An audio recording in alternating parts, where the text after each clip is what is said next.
Hello, everybody, and welcome to Ministry Mondays with Meg. I'm Meg.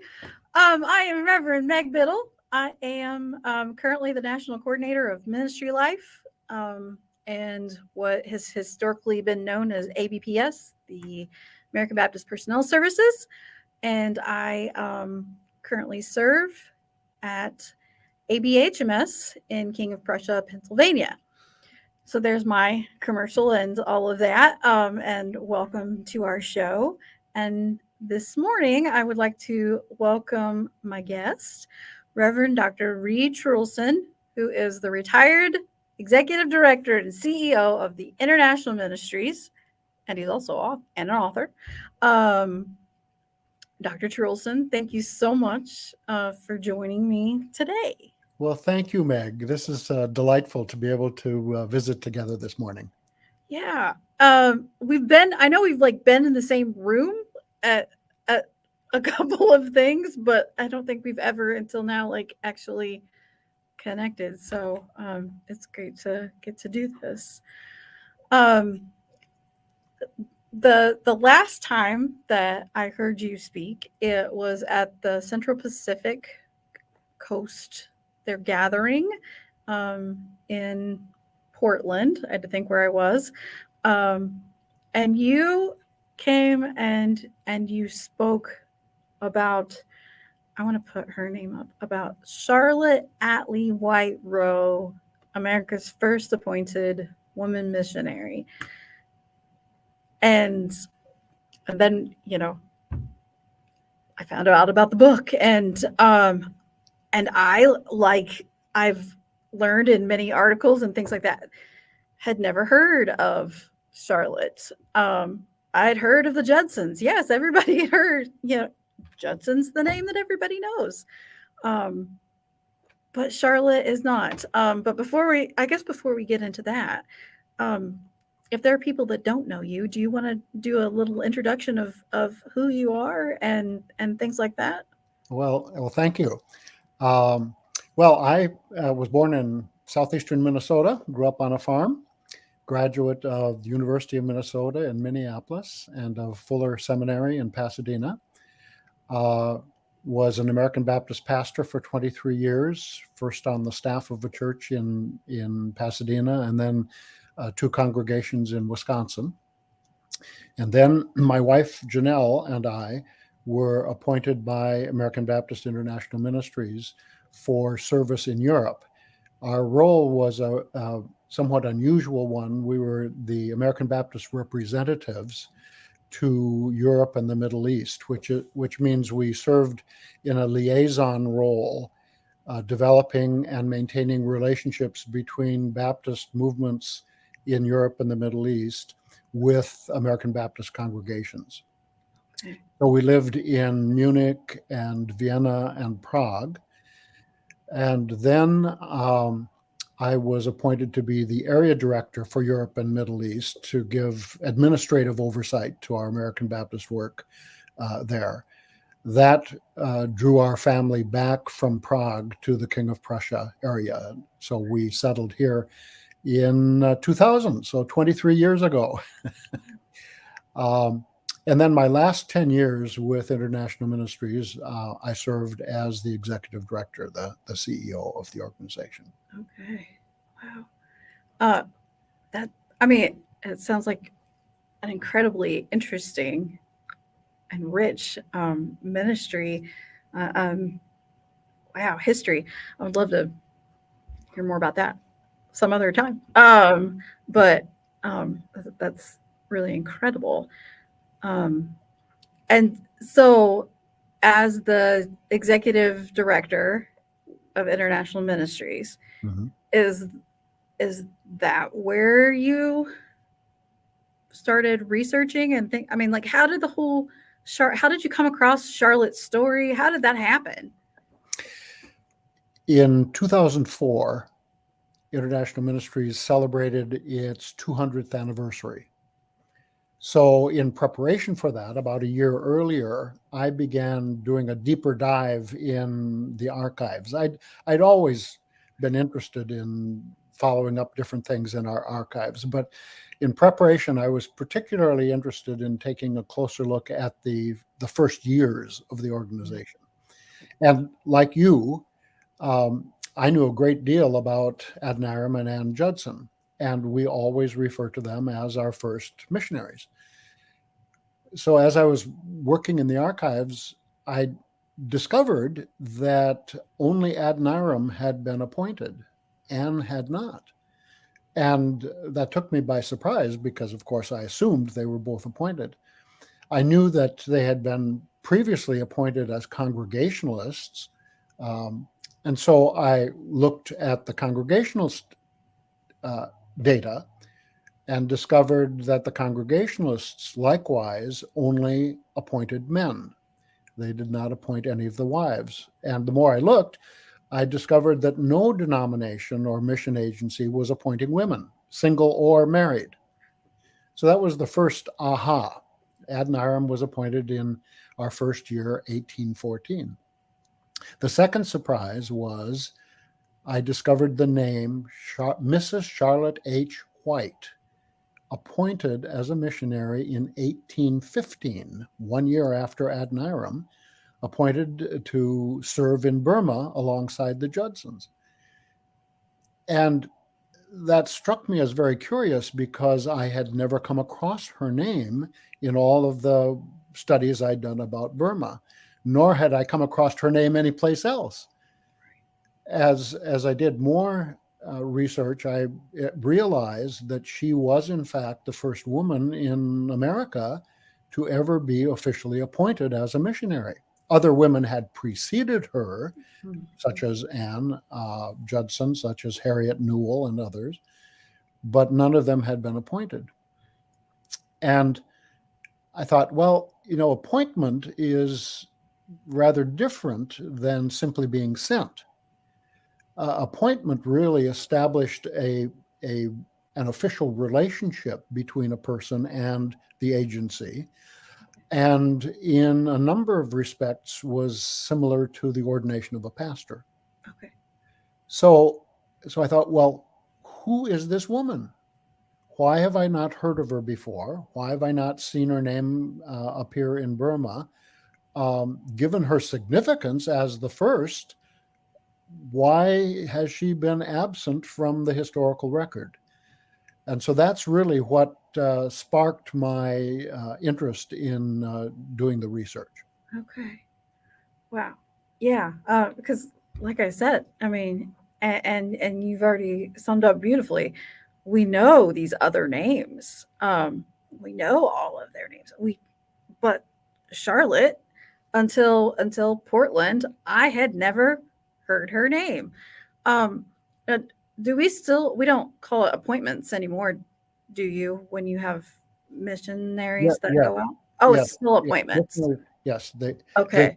they're first endorsed, which means they've gone endorsed, through the okay. vetting process and everything.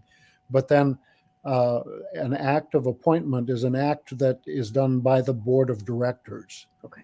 So at that point, a person officially becomes employed by international ministries and sent to their place of service. Okay. That's helpful to know. Having met many of my colleagues who serve throughout the world now as global servants, it's helpful to know more about the process. So Charlotte's appointment was in 1815. Correct. Right? When did things change that then allowed single women to be actually missionaries? Well, her appointment ended up being very controversial, and we'll go back to that in a moment. But the next appointment of a woman took place about 1820. Okay. There were a group of volunteers from the Philadelphia area who went to Tennessee to work in the Cherokee Nation, Okay. one of whom was a single woman. And then several years after that, a Native American woman, Louisa Purchase, was appointed. So there were several single women who were being appointed, but still married women were not being appointed. And it was not until 98 years after Charlotte's appointment, that is to say, 1912, that the policy was put in place that women, whether single or married, would be appointed on an equal basis with men.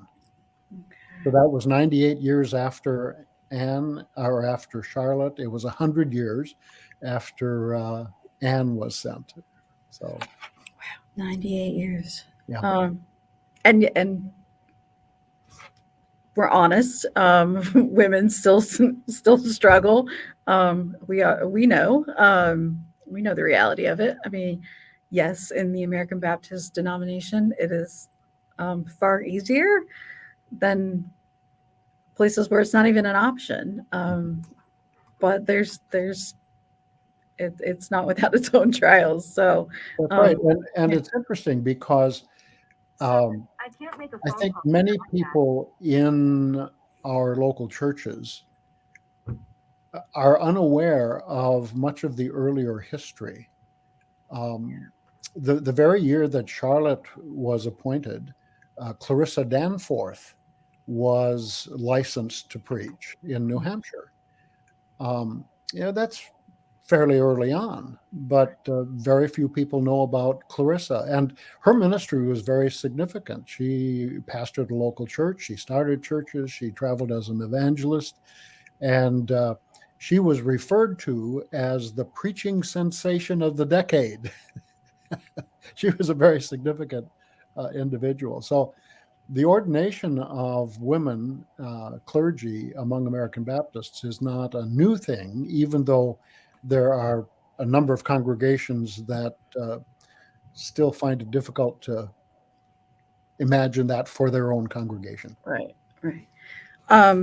So I want to go back to Charlotte and honor her. As you mentioned, her time serving as missionary, her appointment. It was scandalous. You talk some more about that. Right.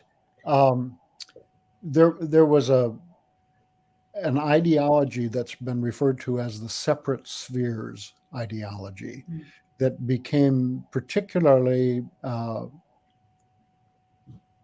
predominant in the United States and Britain in the late 1700s and through the 1800s. And it was the concept that by nature and by God's decree, there were two spheres of activity: the public sphere, business, economics, politics, religion.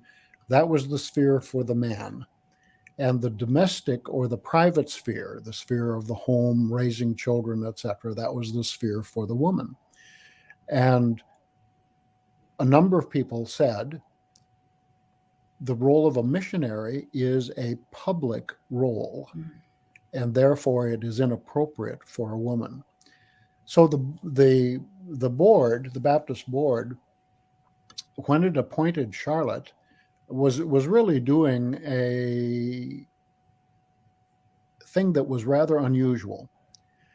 Previous actions of the board had been unanimous, but when Charlotte was appointed, there were several people that did not approve.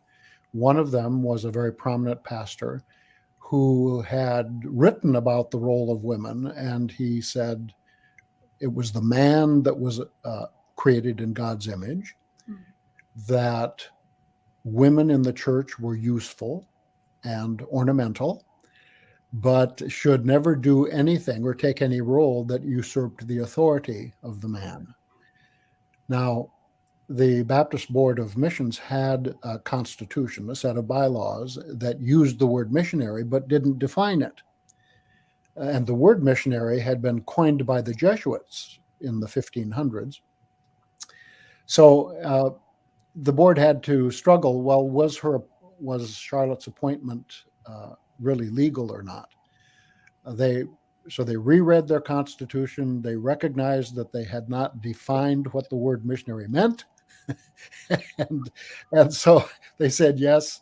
The act of appointing her, in retrospect, actually was legal.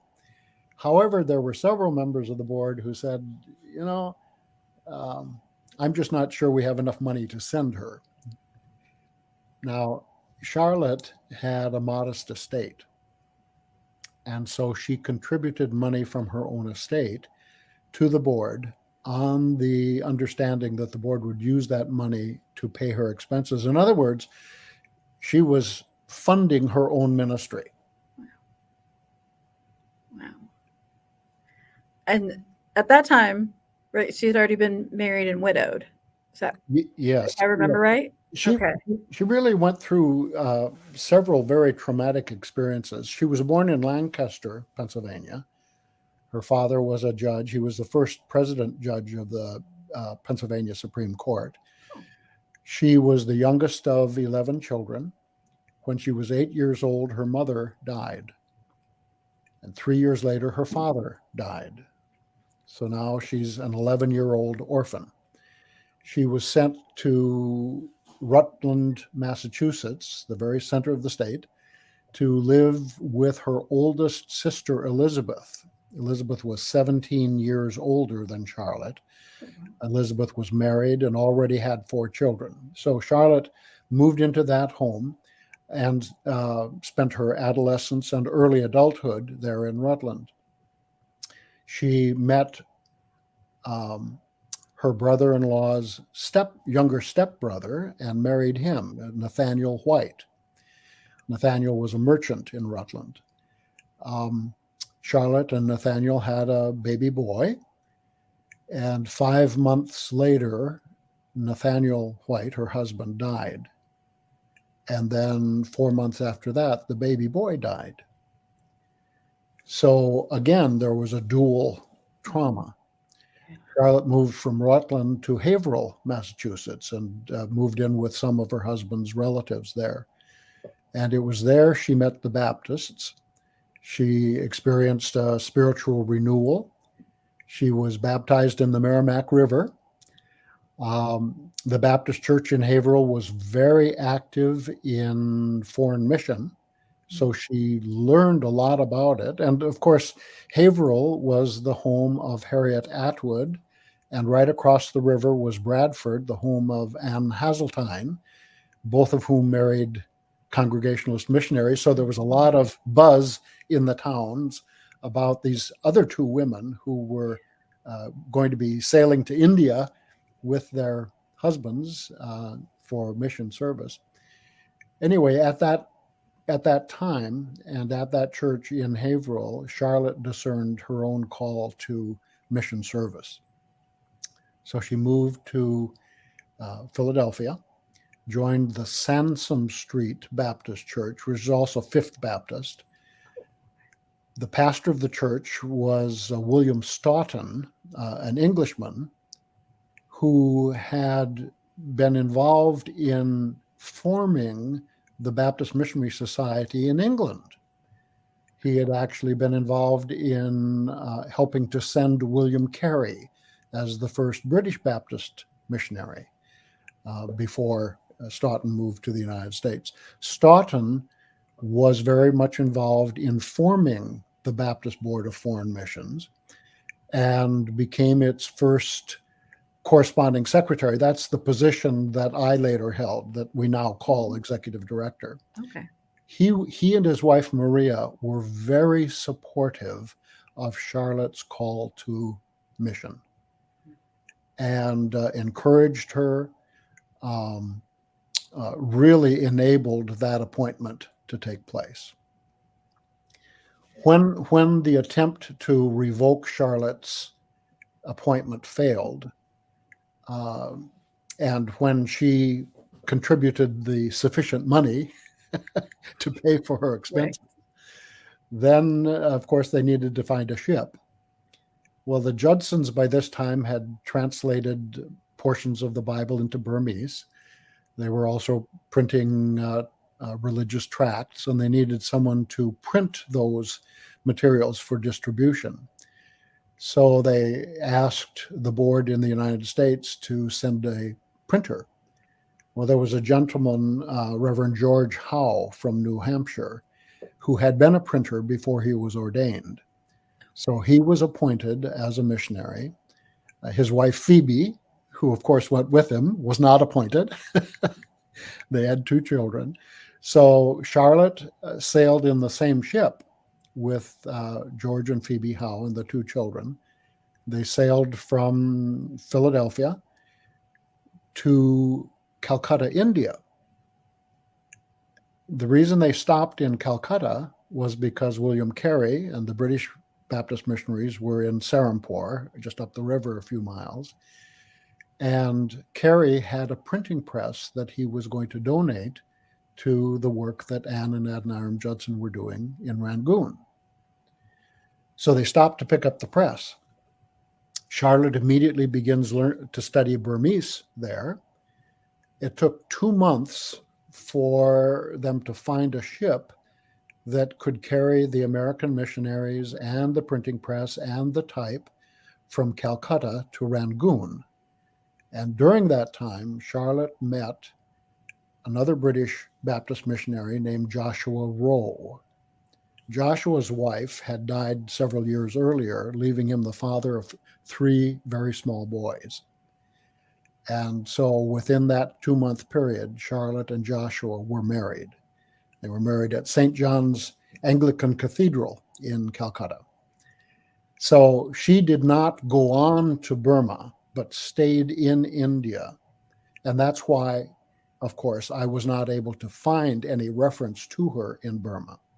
Okay, that makes sense. I was like, all right. So she never made it to Burma, got buried and stuff. Yeah. That's Okay. right. So she and Joshua went up the Ganges about 360 miles north of Calcutta to a village called Digha, which is between Patna and Dinapur, 2 important cities for the British, and established or worked from a Baptist mission there.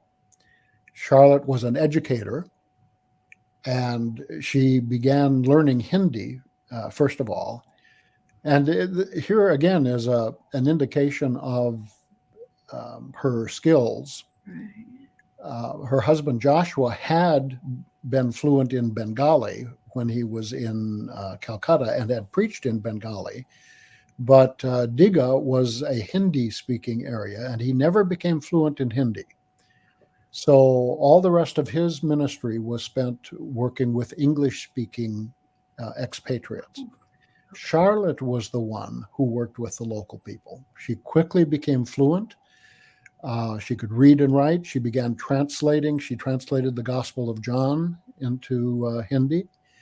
She began establishing schools. She was a strong advocate for the education of girls. So some of the schools were coeducational and other schools were schools strictly for girls. But even in that, she faced controversy because the English didn't approve generally of teaching children. The English East India Company was the big commercial enterprise that governed colonial India on behalf of the English crown. Okay. And the East India Company thought that if you educate the local populace, then they'll begin thinking other thoughts. Right. They may challenge the colonial rule. And of course, all of that may challenge the profits that the company was making. So she had to fight against the prejudice and opposition of this big commercial operation. Right. She also had to convince local families that it was of value not simply to educate their sons, but also their daughters. So she had a social struggle to work against as well. Wow. What an amazing woman. Really. Wow. I mean, and is his ministry well documented? His is much more documented because he was officially appointed by the British Baptist Missionary British, Society. That's right. And he appears in the records. Okay. Interestingly enough, very often the missionaries, whether they were American or British, when there were missionary couples, they would tend to be referred to as Reverend so-and-so and wife. And wife. So even the first name wouldn't appear. Right. And wife. Yeah. So Charlotte works in India really for 10 years, but was never appointed by the British because she was a wife.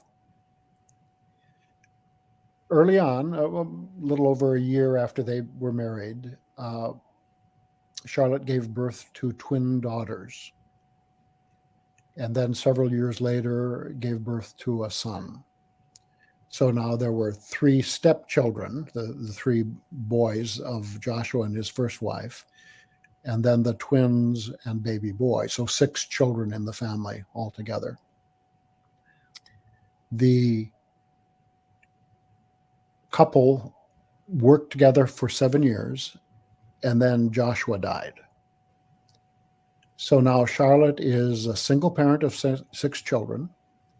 She is the only missionary that is managing and operating the mission at Diga. She alone is in charge of repairing and maintaining the buildings, of keeping the mission work going. She's supervising 10 Hindi language schools. She is the leader of the Hindi language church on the mission station. She supervises 2 local Indian evangelists, and those evangelists refer to her as their pastoress. She is doing all of the reporting, the corresponding with the Baptist office in London. And it takes about 5 months for a letter to get from Diga to London. She's doing all this. She's funding it herself. And she does this alone for 3 years. And then at that point, the office in London communicated with her and told her that from that point on, she would need to pay for any expenses related to the property out of her own resources. Well, she just didn't have the finances to enable that. Right. She knew that the mission could function well if the Baptist Missionary Society would appoint 2 more missionary couples and would appoint her as a missionary and give her a modest salary.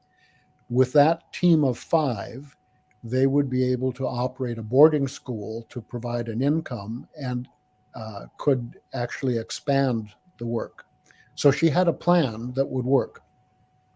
But she also knew she could not afford to stay in Diga and try to communicate with London when it took 5 to 6 months for one letter to go one direction, Right. and then equal amount of time for it to come back. She would be sitting there accumulating debt. Right. So she put together enough money to pay for passage for herself and her 3 children. And she, along with also the children of two other missionary children, Okay. sailed to London. The 3 older stepsons stayed in India because they were now old enough to be apprenticed or employed. Okay. So she sails to London. She goes to the office of the BMS and presents her plan. In the eyes of the British mission, once her husband died, the Diga mission station became vacant. Just think of this. Here she is. She's doing all this work. The work is successful. She's even expanding it. But the official records in London say the station is vacant. So she arrived. In their eyes, she's not a missionary. She's the widow of a missionary. And it is clear that it would have been every bit as scandalous as controversial in England were they to appoint her, a woman, as it had been 10 years earlier in the United States. So they refused to appoint her. She stayed another 3 years in England. We know she settled in a community called Yeovil. Whether she moved elsewhere, we don't know. My guess is that she may have been seeking employment to get enough money to travel back to the United States. Because at the end of 1829, that's what happens. She and her 3 children come back to Philadelphia. Okay. She rents a house in Philadelphia and immediately opens a girls' school. Then several years later, she travels to Lowndes-Boro, Alabama, a small town in the central of Alabama. We don't know exactly why. My speculation is that it may have related to the health of the little boy, because he had been very, very sick in India, and it may be that the doctors said Philadelphia winters are too severe for him. You really need to bring him to a warmer climate. Anyway, she moves the family to Alabama. She teaches in an academy there. And after she moves to Alabama, nothing again is ever heard of the boy. So again, I speculate that her son may have died at that time. By 1846, she and her twin daughters had returned to Pennsylvania. And in 1850, she was recruited to become the principal of a girls' school in Strasburg, Pennsylvania, just south of her birthplace in Lancaster. So she became the principal there. One of the twin girls became an assistant teacher. So that's 1850. The next year, 1851, one of the twin girls died. So she brought that girl's body back to Lancaster. The daughter was buried in the cemetery of the St. James Episcopal Church, which had been her family's church.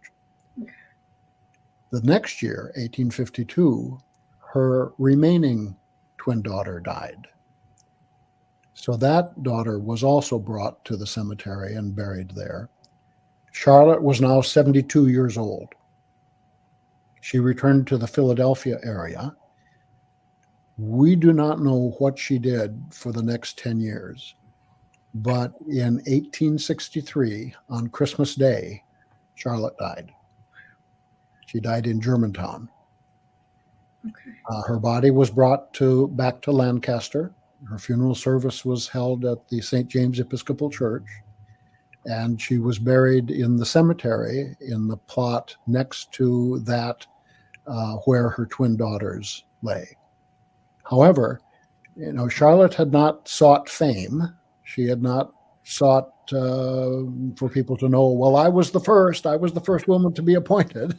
She was a pretty modest individual. And so there she was. She was buried in the middle of the winter, in the middle of the Civil War, and in an unmarked grave. And from one of the articles I read, so do I understand that you're instrumental in getting that marker, making? Yes. Is that right? It took some research to discover actually where she was buried.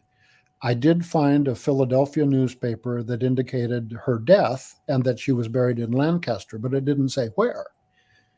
I knew that the daughters were buried in the St. James Cemetery. I went over and, with the invitation of the church, searched the cemetery, could find no headstone. No one in the church knew anything about her.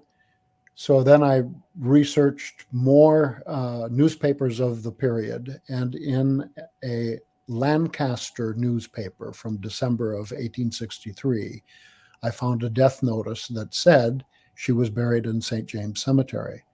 So that led me back to talk with the church administrator, who searched through their files and did find the records of Charlotte's funeral, and also the record that she was buried in that plot immediately beside her daughters. Now, I will say that St. James Episcopal congregation has warmly embraced Charlotte. I mean, this is a daughter of the church. And there's a project now underway within the church to have an appropriate headstone created to mark her grave.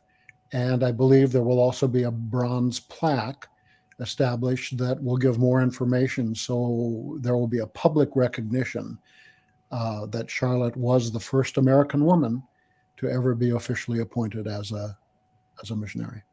I think that's fantastic, and I'm grateful for the work that you've done to, to say, hey, here is this woman who didn't let people say that your gender is a barrier. That said, this is what I've been called to do, and I'm gonna do it. I'm gonna do it anyway. Right. And made and did significant work. She wasn't just the wife of these two men.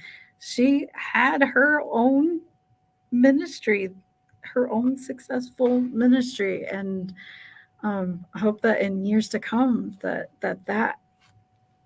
her story is told and used to inspire others, who hear, no, you can't do that because of whatever the reason may be. So you shared with me some PowerPoint slides, and I'm hoping that this will work, because I would love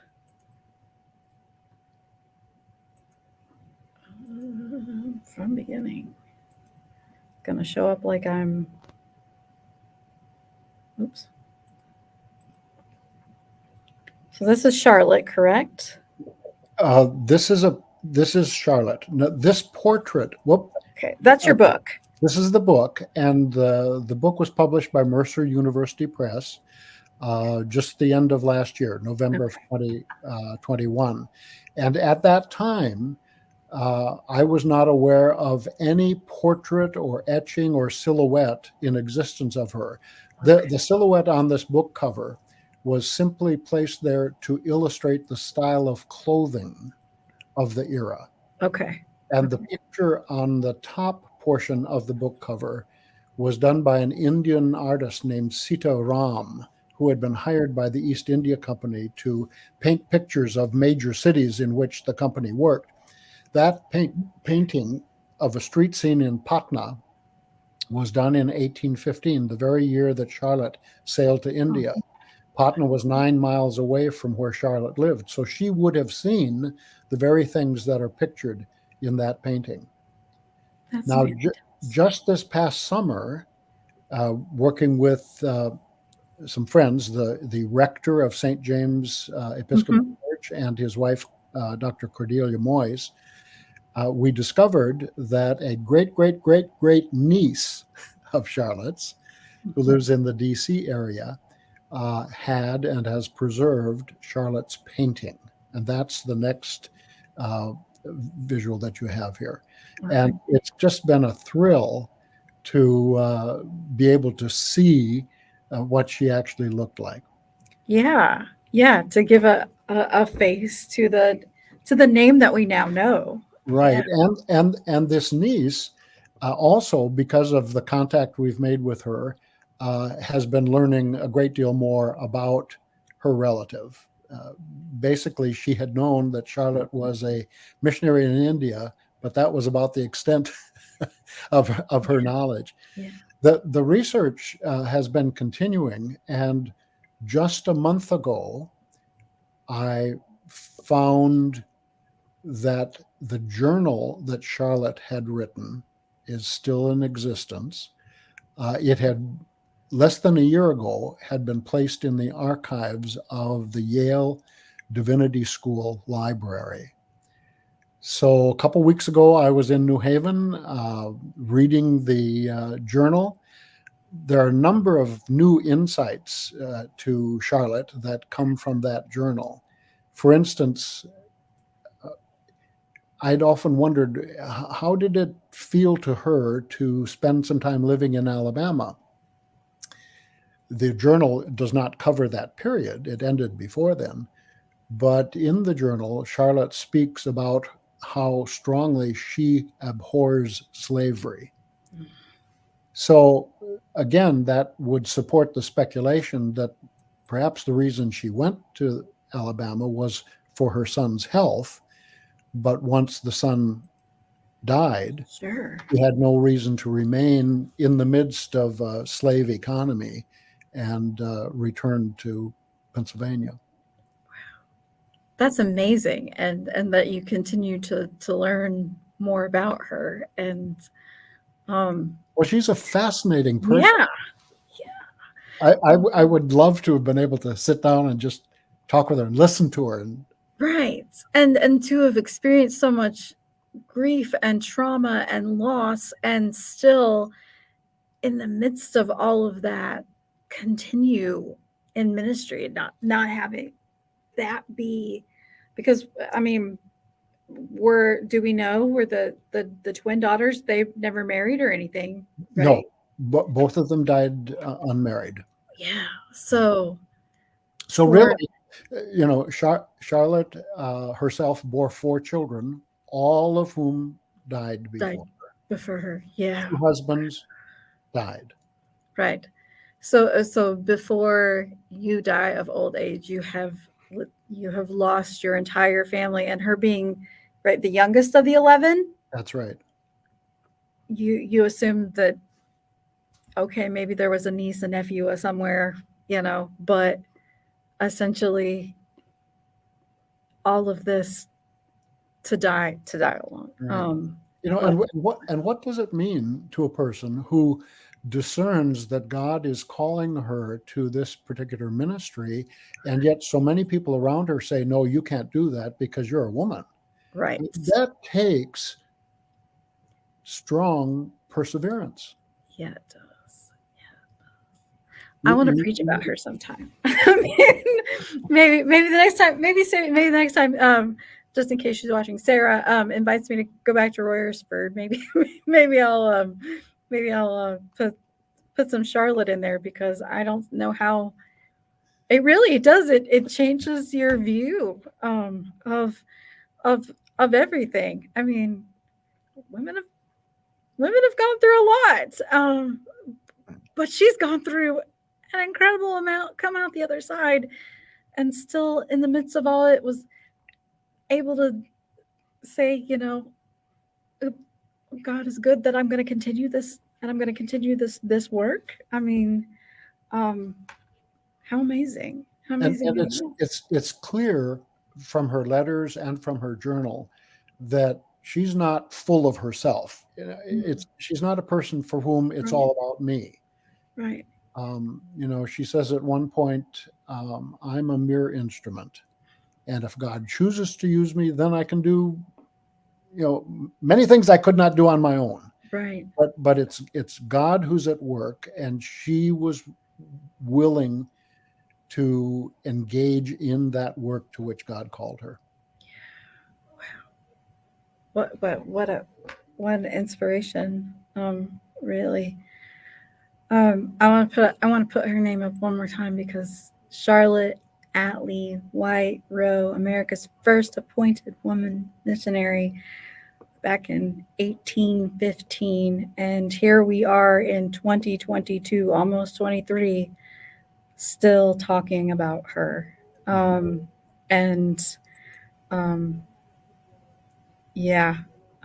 Patty Lawrence, who's one of my regulars on our show, wrote a little message there that, she says she persisted with the love of God, and I think that's a great sentiment.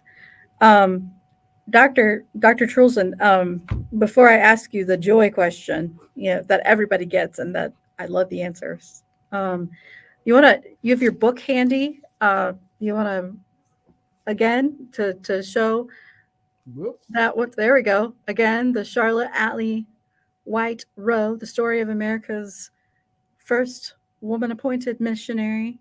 I know it's on Amazon. Where else can? Yes, it can be purchased directly from Mercer University Press or Barnes and Noble, Amazon, and really any good independent bookstore can order it for you if they don't have it on stock. I'm a great supporter of independent bookstores. I think independent bookstores are great, and there, there's that one that was up in Portland that was. Goodness, yes. The great thing. Yes. Powell's Books. Yes, I went twice. While I got over there once. But yes, so I'm sure Powell's would be happy to order it, or anyone else. If folks wanted to get in contact with you, how's the best way to do that? Find you on social media? Yes, I'm on Facebook. Okay. My email is Reid or rtrulson@comcast.net. rtrulson@comcast.net. All right, I will put that down in the comments for anyone who might otherwise just a shout out to independent bookstores. The Town Center Bookstore in Collegeville can order the book for you. I think that Reed's and Company in Phoenixville has it on stock. So there's two good independent local bookstores to us right here. There you go. And and then you could go visit at RBC, and I'm sure you'd sign the book. There you go. So we'll just pitch it all around.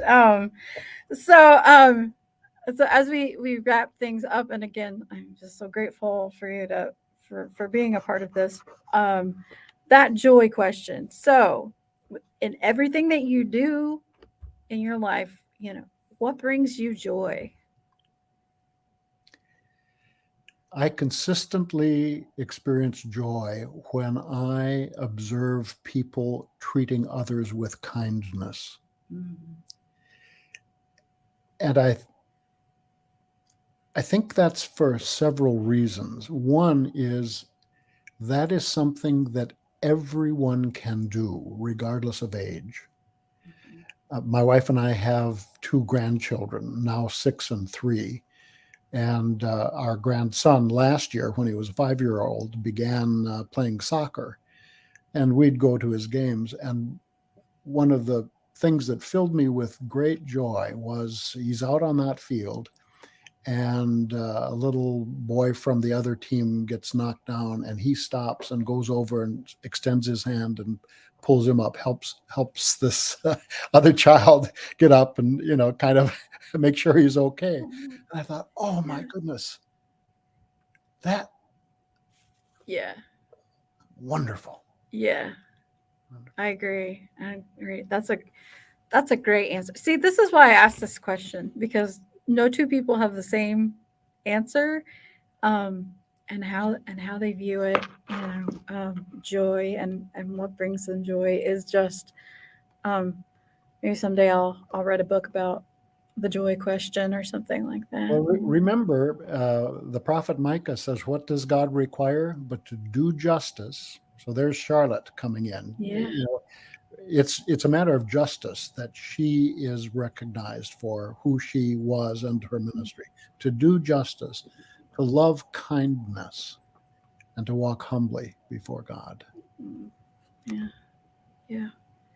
And I think that sums Charlotte up pretty well, and I look forward to getting the book and learning more, and as you uncover more, I really do look forward to hearing even more about her story. So I'm grateful for all the work that you've done and you continue to do justice for Charlotte and for women in ministry. So thank you. Thank you. And we thank you everyone for watching us. Join us again Mondays here, 11. We're on Facebook at ABH Mess at Judson Press, and we'll be on YouTube, and then all of these videos thus far live on ministry life permanently. So Thank you, Meg, for yes. this opportunity to have conversation with you, and thank you for this ministry. Yeah, thank you for being a part of it, and everybody, thank you for watching.